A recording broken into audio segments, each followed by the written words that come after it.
ጠለን የቻናላችን ቤተሰቦች እንግዲህ ዛሬ ብር የለኝም ወይም ደግሞ ምን አይነት ቢዝነስ ልጀምር ለሚለው ሰበብ ማብቂያ የሚሰጥበት ቀን ነው። ብዙዎቻችሁ መርካቶ ገብታችሁ የት እንደሚካሄድ ከማን እንደሚገዛ በምን ያህል ካፒታል እንደሚጀመር ግራ እንደሚገባችሁ ነግራችሁኛል። ዛሬ ግን ያው ሚስጥሩን እናወጣዋለን ማለት ነው። በዚህ ቪዲዮ 3 የማይቀዘቅዙ በትንሽ ብር ተነስታችሁ ወደ ትልቅ ሀብት የምትቀየሩበትን የቢዝነስ ዘርፎች ይዤላችሁ መጥቻለሁ።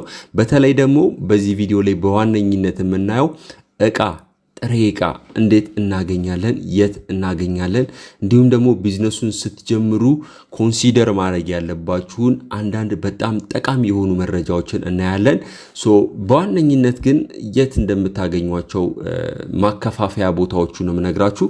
3ቱ ቢዝነሶች በዚህ ቪዲዮ ላይ የምንወያየው የቦንዳ ጫማ ቢዝነስ ለመጀመር ከፈለጋችሁ፣ እንዲሁም ደግሞ በፋሽንና በስጦታ ዓለም ውስጥ የሰዓት ንግድ መጀመር ከፈለጋችሁ፣ በሶስተኛ ደግሞ አብዛኞቻችሁ ስትጠይቁኝ የነበረው የኮስሞቲክስ ቢዝነስ ለመጀመር ካሰባችሁ ቦታዎቹን ወይም ደግሞ አከፋፋዮችን መርካቶ የት እንደምታገኙ እያንዳንዱን አቅጣጫ እጃችሁን ይዤ ገብቼ መርካቶ ውስጥ አብረን የምንቃኝ ይሆናል። እስከ መጨረሻው መከታተል እንዳትረሱ። ቀጥታ ወደ ቪዲዮ እንሄዳለን።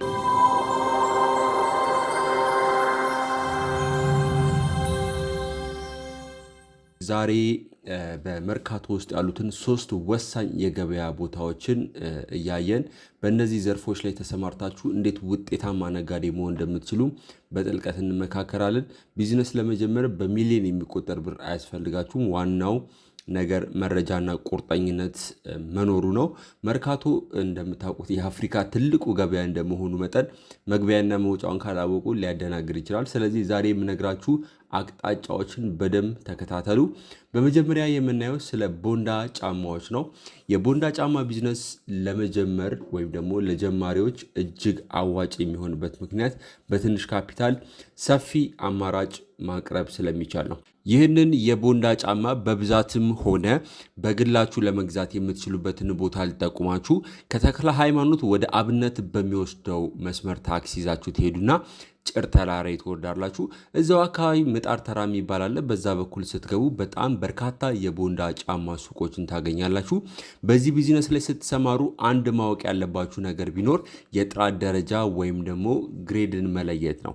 ስለዚህ መጀመሪያ ገበያውን ለማጥናት በትንሹ መግዛት ትችላላችሁ። እቃዎቹን በሚገባ ከመረጣችሁ በኋላ ፎቶ በማንሳት በሶሻል ሚዲያ ማስተዋወቅ ትችላላችሁ። ብዙ ሰዎች አሁን ላይ ጥራት ያለውን እና ዋጋ ተመጣጣኝ የሆነ ጫማ ስለሚፈልጉ ይህ ዘርፍ በፍጹም የሚቀዘቅዝ አይደለም ማለት ነው። ከዚሁ ጋር ተያይዞ ሁለተኛው ትልቅ የቢዝነስ አማራጭ ደግሞ የሰዓት ንግድ ነው። ሰዓት በባህሪው ፋሽን ስለሆነና ቦታ ስለማይዝ ለማከፋፈልም ሆነ በችርቻሮ ለመሸጥ በጣም አመቺ ነው። ሰዓቶችን የት እናገኛለን ለምትሉ መርካቶ ሜትሮ ህንፃ ግራውንድ ላይ ብትሄዱ እጅግ በጣም ብዙ አማራጮችን ታገኛላችሁ። እዛው አካባቢም ሌሎች የሰዓት መሸጫዎች ስላሉ ጠይቃችሁ መግዛት ትችላላችሁ። በዚህ ቢዝነስ ስኬታማ ለመሆን ሰዎች አሁን ላይ የሚወዱትን ዲዛይንና ብራንድ መለየት አለባችሁ። ለምሳሌ ለስጦታ የሚሆኑ ሰዓቶችን በሚያምር ፓኬጅ በማዘጋጀት ለደንበኞቻችሁ ማቅረብ ትልቅ ልዩነት ስለሚፈጠር ይሄንን ተጠቀሙ። ገበያው ስትገቡ ዋናው እያነጻጸራችሁ መግዛት እንዳትረሱ። ዋጋቸውን ቼክ እያረጋችሁ ብራንዳቸውን ቼክ እያረጋችሁ እያነጻጸራችሁ ትገዛላችሁ ማለት ነው። በመቀጠል ደግሞ በኮመንትም በኢንቦክስም በብዛት ለጠይቃችሁን የኮስሞቲክስ ዕቃ ጥቆማ ልመልስ። ኮስሞቲክስ በየቀኑ የሚፈለግና ተጠቃሚው የማይጠፋ የንግድ አይነት ነው። ቦታውን ስነግራችሁ አንደኛ የኮስሞቲክ ዕቃ የምትገዙበት ድር ተራ ላይ ነው፣ ወይም ደግሞ የጣና ገበያ ማዕከል አጠገብ ባለው ህንፃ ላይ ታገኙታላችሁ። በተጨማሪም ተወከል ህንፃ እና ሌሎችም ቦታዎች ላይ በሰፊው ይገኛል። የኮስሞቲክስ ቢዝነስ ላይ ስትሰማሩ ግን እጅግ ጥንቃቄ ማድረግ ይኖርባችኋል። በተለይ ደግሞ ኦሪጂናልና ፌክ ዕቃዎችን መለየት ለንግዳችሁ እድገት ወሳኝነት ነው ማለት ነው። ለሰው ቆዳ ወይም ደግሞ ፀጉር የሚሆኑ እቃዎችን ስትሸጡ ታማኝነት ካተረፋችሁ ደንበኞቻችሁ ሁሌም ወደ እናንተ መምጣታቸው አይቀርም። በአጠቃላይ መርካቶ ገብታችሁ ስትገበዩ አንድ ትልቅ መመሪያ ልስጣችሁ።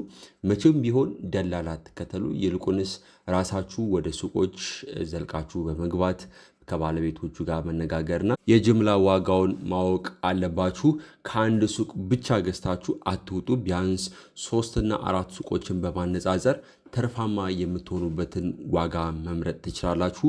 ከሱቅ ባለቤቶች ጋር ጥሩ ግንኙነት መፍጠር ደግሞ ምናልባት ለወደፊት በስልክ እቃችሁን አዛችሁ እንዲላክላችሁ መንገድ ይከፍታል።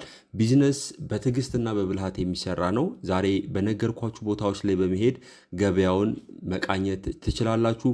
ቪዲዮ እንደተጠቀማችሁ ተስፋ አረጋለሁ። እንደዚህ አይነት የቢዝነስ መረጃዎችን የምትፈልጉ ከሆነ ፎሎ ማድረጋችሁን እንዳትረሱ። ለሌሎችም እንዲደርስ ሼር ማድረጋችሁን አትርሱ። ሌሎች እንድጠቁማችሁ የምትፈልጉ ቦታዎች ካሉ በኮሜንት ሴክሽን ላይ አስቀምጡልኝ። በሌላ ቪዲዮ እስክንገናኝ መልካም የቢዝነስ ጊዜ ይሆንላችሁ።